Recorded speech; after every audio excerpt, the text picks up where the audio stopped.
reaches Onishi. Operations against the anchorage are suspended, and a large kamikaze strike is ordered against the carriers.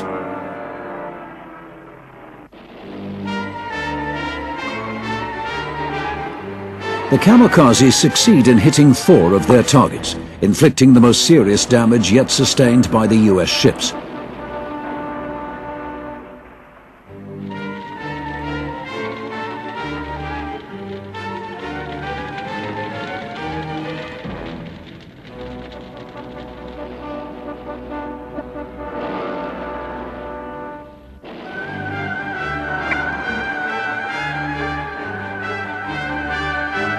Responsibility for air cover over the landing forces must pass to land-based planes as the carriers are withdrawn for repairs.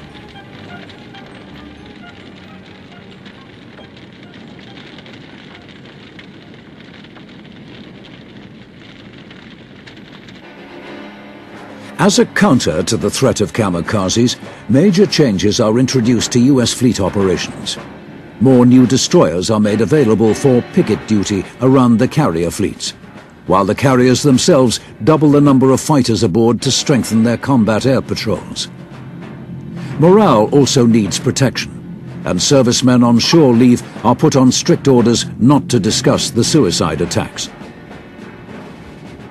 As a prelude to their landings on the island of Mindoro, saturation raids are launched against the Japanese airfields on Luzon. These raids succeed in grounding all Japanese planes for several days. And as their control around the Philippines increases, the US forces are sinking 70% of all Japanese shipping in the area. On the 15th of December, the wind guard Icy strikes a blow for Japan. The US fleet is caught in a typhoon. 3 destroyers are lost and many more are damaged, forcing the fleet to withdraw once again. On December the 30th, a massive fleet with 140 warships and their attendant support vessels sailed from Ulithi to continue the task of neutralizing Japanese positions within range of Luzon. The kamikaze units of the Philippines have fewer planes than pilots. On the 4th of January, Japanese spotter planes report a fleet of 600 ships bound for Luzon. 2 kamikazes make a sortie, and one of them succeeds in sinking the carrier Omani Bay. But the future for the Japanese on the Philippines is very clear. The kamikaze raids continue with more volunteers than aircraft for each mission. Onishi decides that all those without planes, himself included, will fight on as infantry when the Americans land. His plans are changed when he is ordered to Formosa before the invasion. On January the 9th, Mike 1, the invasion of Luzon begins. Resistance is stiff with a variety of suicide measures being used. On land, human bullets appear once again, while the support ships are faced with attacks from suicide motorboats and the kamikazes. The US Navy crews have been trying different maneuvers to protect their ships, but bringing the maximum gunfire to bear on an incoming plane seems to be the only effective solution.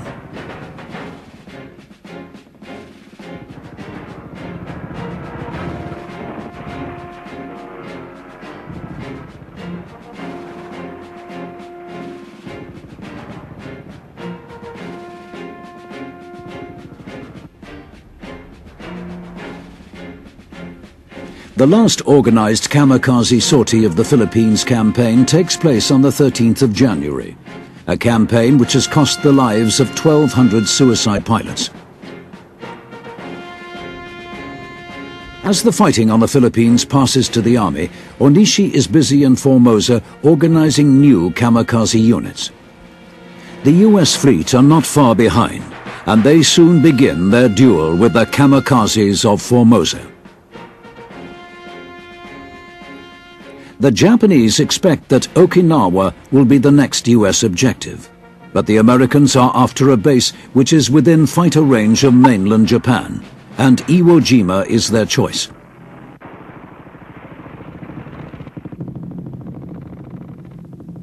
At Imperial headquarters, with suicide attackers policy, they are still looking for the elusive destruction of the US fleet, which will force an honorable peace settlement. The urgency of securing a settlement is brought home to the Japanese on March the 9th. US B-29s drop in sentries on Tokyo. The resulting fire claims nearly 100,000 lives. Operation Tan, an all-out attack by kamikazes against the US anchorage at Ulithi, is set in motion. 2 days later, with Tokyo still burning, a flight of Japanese bombers depart on their final mission. Only half of them reach their target area. One plane hits a carrier at anchor. Its bomb detonates, but the plane itself is so short of fuel that it fails to explode. The rest of the attackers are shot down or ditched through lack of fuel, and another decisive strike has come to nothing.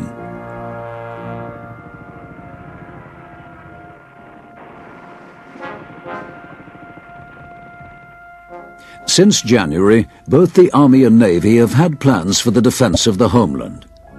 Ketsu is the Army plan to hold Japan's pre-war territories in northern China, Manchuria and Korea, where they still have troops stationed. And the Navy plan, Tengo, is for an all-out kamikaze attack against the next American landings.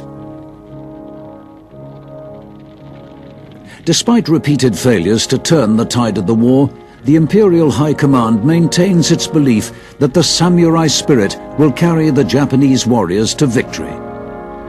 The rapid progress of the Americans had forced several revisions to the Japanese plans, and with the fall of Iwo Jima in mid-March, the Japanese options are reduced to just two: surrender or Tokutai. From this point, all air offensives will be carried out by kamikaze units, and Tokutai will be the main instrument of defense. The need to combat continuing bombing raids over the Japanese mainland forces a huge changeover to the use of suicide squadrons. At the same time, the accelerated pilot training program reaches breaking point. Lack of time, fuel and planes means that the new pilots are barely capable of flying at all. On the 17th of March, the US ships are located 100 miles south of the Japanese mainland. Admiral Yugaki of the new 5th Air Fleet orders his planes, a mixture of kamikazes and bombers, into the air. The High Command, anxious to preserve aircraft for defense against B-29s, countermand his order. But the planes are gone. One conventional bomber succeeds in hitting a carrier, but all of the kamikazes are shot down without result. In all, 52 planes are lost.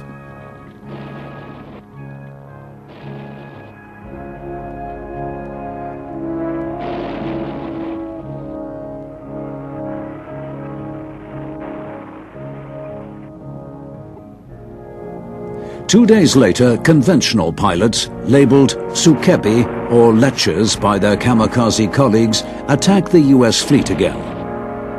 The term lechers refers to their preference for earthly delights over those of the Yasukuni Shrine, the spiritual resting place of Japan's dead heroes.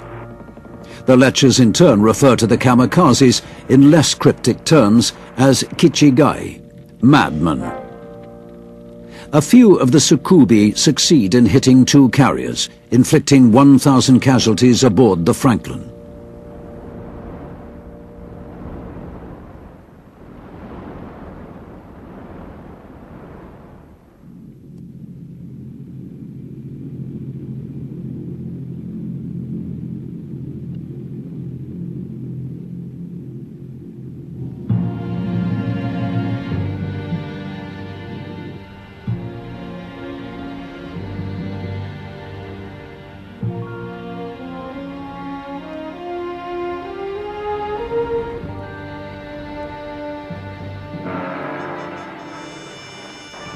The rest of them, including the kamikazes, have little effect, falling victim once again to the US gunners. In his diary, Admiral Yugaki blames these results on the failure by the leaders to prepare the troops, noting that Thorough training is the secret of success, as it